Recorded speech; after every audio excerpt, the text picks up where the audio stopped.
Hi friends, welcome back to our channel. ఈరోజు మనం ఆలు బఠానీ కుర్మా మసాలా కర్రీ ఎలా తయారు చేసుకోవాలి చూడబోతాం. ఫస్ట్ టైం నా ఛానల్ చూస్తుంటే కనుక సబ్స్క్రైబ్ చేసుకుని లైక్ చేయండి, షేర్ చేయండి. ఇంకా మన వీడియోలోకి అయితే వెళ్ళిపోదాము. ముందుగా స్టవ్ వెలిగించుకొని కడాయి పెట్టుకుని ధనియాలు, జీలకర్ర ఇంకా గరం మసాలా అంతా కూడా కలిపి మనమైతే వేయించుకొని ఇలా మిక్సీ పట్టు పక్కన పెట్టుకోవాలి. ఇంకా మనం ముందుగా గ్రీన్ పీస్ అనమాట, ఇదండి పచ్చి బఠానీ అంటారు కదా, దీన్ని నానబెట్టి పక్కన పెట్టుకోవాలి. ఒక 4 గంటల ముందు నానబెట్టేసుకోవాలి. ఇంకా ఆలు తీసుకోవాలి, ఫ్రెష్గా ఉన్న ఆలు తీసుకొని ఈ విధంగా మనం పైన చెక్కంతా కూడా తీసేయాల్సి ఉంటుంది. చాకుతోటి ఈ విధంగా మనం తీసేసుకోవచ్చు ఈజీగా. ఇదే విధంగా మీరు కూడా ట్రై చేయండి, చాలా టేస్టీగా ఉంటుంది ఆలు బఠానీ కుర్మా అనేది. దీన్ని గ్రేవీ కర్రీ అని కూడా అంటాం కదా, ఒక్కొక్క ఏరియాలో ఒక్కోలా పిలుస్తుంటారు. కొన్ని ఏరియాలో వీటిని బంగాళదుంపలు అంటారు, కొన్ని ఏరియాస్ వీటిని ఉల్లగడ్డలు అని కూడా పిలుస్తుంటారు. ఈ విధంగా మొత్తం చక్కగా పైన చెక్కంతా నీట్గా తీసేసుకోవాలి, చాకు సహాయంతో తీసేసుకోవచ్చు, లేదంటే మనం ఇలా గోరుతో కూడా గీరేయచ్చు. చక్కగా కట్ చేసుకోవాల్సి ఉంటుంది. ఉల్లగడ్డ మొత్తం నీట్గా ఇలా వాష్ చేసుకొని ఈ విధంగా చక్కగా పీసులు కట్ చేసుకొని మనం ఉడికించుకోవాల్సి ఉంటుంది దీన్ని. ఇంకా అన్నీ కూడా ఇలాగ పీసులుగా కట్ చేసుకుందాము. ఇంకా మన ఛానల్లో ఎన్నో వెరైటీ రెసిపీస్ అయితే ఉన్నాయి, మీకు ఇంట్రెస్ట్ ఉంటే చూడండి. అలాగే ఫస్ట్ టైం మన ఛానల్ చూస్తుంటే సబ్స్క్రైబ్ చేసుకోండి, లైక్ చేయండి, షేర్ చేయండి. అప్పుడే నేను పెట్టే వీడియోస్ అన్ని నోటిఫికేషన్గా వస్తాయి. అన్నీ కూడా ఇలా ఈ విధంగా కట్ చేసి పెట్టేసుకున్నాము. ఇప్పుడు మనం కుక్కర్ తీసుకొని కుక్కర్లో ఉడికించుకుందాము. ఇలా వేసేసుకొని కట్ చేసిన పీసులన్నీ కూడా చెక్కు తీసేసి ఉడికించుకున్నామంటే మనకి తర్వాత చెక్కు ఒలుసుకునే పని ఉండదు, ఎంతో ఈజీగా ఉడికిపోతుంది. ఇంకా చిదరవకుండా బాగుంటుంది పీస్ అనేది కరెక్ట్గా. ఈ విధంగా వేసేసుకొని కొంచెం వాటర్ వేసేసుకొని ఉడికించుకుందాము చక్కగా. ఇప్పుడు మనం గ్రీన్ పీస్ ముందు నానబెట్టుకున్నాం కదా, దాన్ని కూడా ఇదే కుక్కర్లో పెట్టేసుకొని ఉడికించుకుందాం. కొంచెం ఉప్పు పసుపు మాత్రం కంపల్సరీగా వేసుకోవాల్సిందే, అప్పుడే మనకి ఈ ఆలు అనేది మంచి టేస్ట్ ఉంటుంది. ఉప్పు పసుపు వేసి ఉడికించుకోవాలి ఎప్పుడైనా కానీ ఆలుని.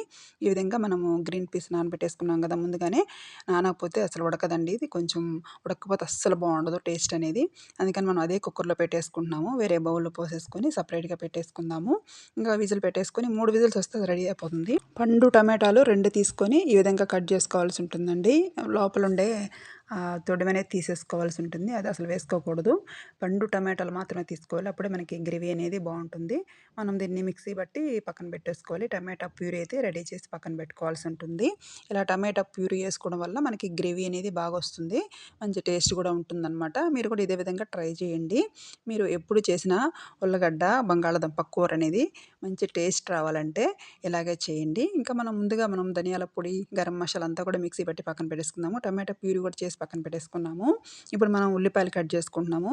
అదేనండి ఎర్రగడ్డలు అంటారు కదా కొన్ని ఏరియాలో వీటిని. ఈ విధంగా మొత్తం సన్నగా కట్ చేసుకోవాల్సి ఉంటుంది, చాలా చిన్న చిన్న ముక్కలుగా కట్ చేసుకోవాలి ఉల్లిపాయని.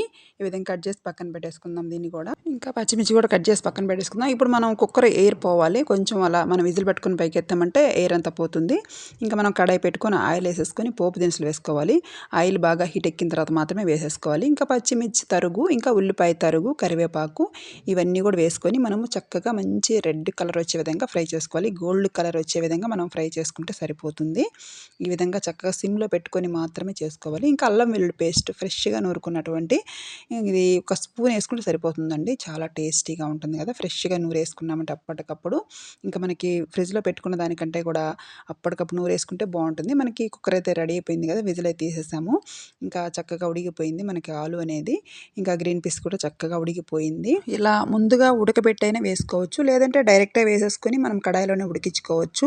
ఇలా అయితే బాగుంటుందని టేస్ట్. నేనైతే ఈ విధంగా ఉడకబెట్టి ఫస్ట్ వేరుగా ఉడికించి తర్వాత వేస్తున్నాను.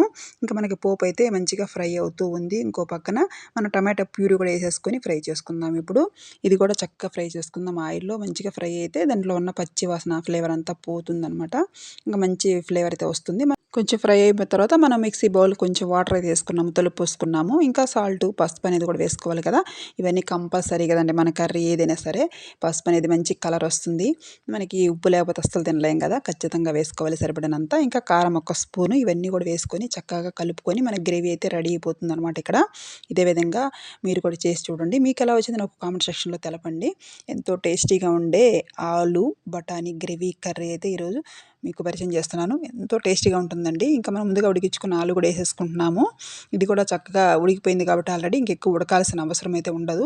చక్కగా ముందే ఉడికించుకున్నాం కాబట్టి మనం చక్కగా ఇలా సిమ్లో పెట్టేసుకొని ఇలా ఉడికించుకుంటూ ఉందాము. సిమ్లో పెట్టేసుకొని చేసుకుందాము. ఇంకా మనం ముందుగా రెడీ చేసుకున్న ఉడకపెట్టుకున్న గ్రీన్ పీస్ ఉంది కదా, అదండి పచ్చి బఠానీ ఉంది, అది కూడా వేసేసుకుందాము. చూడండి ఎంత బాగా ఉడికిపోయిందో మనకి గ్రీన్ పీస్ అనేది. ఈ కర్రీ మనకి చపాతీ, పూరి, రైస్ ఇలా ఇందులోకైనా పర్ఫెక్ట్గా సరిపోతుందండి, చాలా టేస్టీగా ఉంటుంది.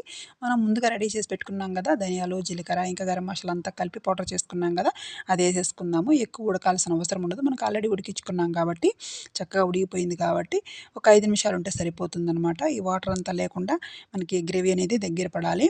ఒక 5 నిమిషాలు మూత పెట్టేసామంటే చక్కగా దగ్గరికి వచ్చేస్తుంది. చూస్తున్నారు కదా ఎంతో నోరూరిపోతుంది ఇది చూస్తుంటే, అసలుకి అంత బాగుంది. ఎప్పుడెప్పుడు తినేయాలని మంచి ఘుమఘుమలాడిపోతుంది మన మసాలా గ్రేవీ కర్రీ అనేది. ఆలు బఠానీ కర్రీ అయితే రెడీ అయిపోయిందండి. ఇంకా ఫైనల్గా కొత్తిమీర అయితే యాడ్ చేసుకుందాము. ఇంకా కొంచెం కసూరి మేతి వేసుకుందాము, మంచి ఫ్లేవర్ ఉంటుంది. చికెన్ మటన్ కూడా సరిపోదండి ఈ కర్రీ ముందు, అంత టేస్ట్ ఉంటుంది. ఇంకా మనం ఫైనల్గా సాల్ట్ చూసుకొని అడ్జస్ట్ చేసుకుందాము. సాల్ట్ సరిపోతే ఏ కర్రీ అస్సలు బాగుండదు. ఖచ్చితంగా సాల్ట్ సరిపడినంత చూసి వేసుకోవాల్సిందే. ఆలు బఠానీ మసాలా కర్రీ రెడీ అయిపోయిందండి. ఈ వీడియో నచ్చితే ఒక లైక్ చేయండి. Thanks for watching.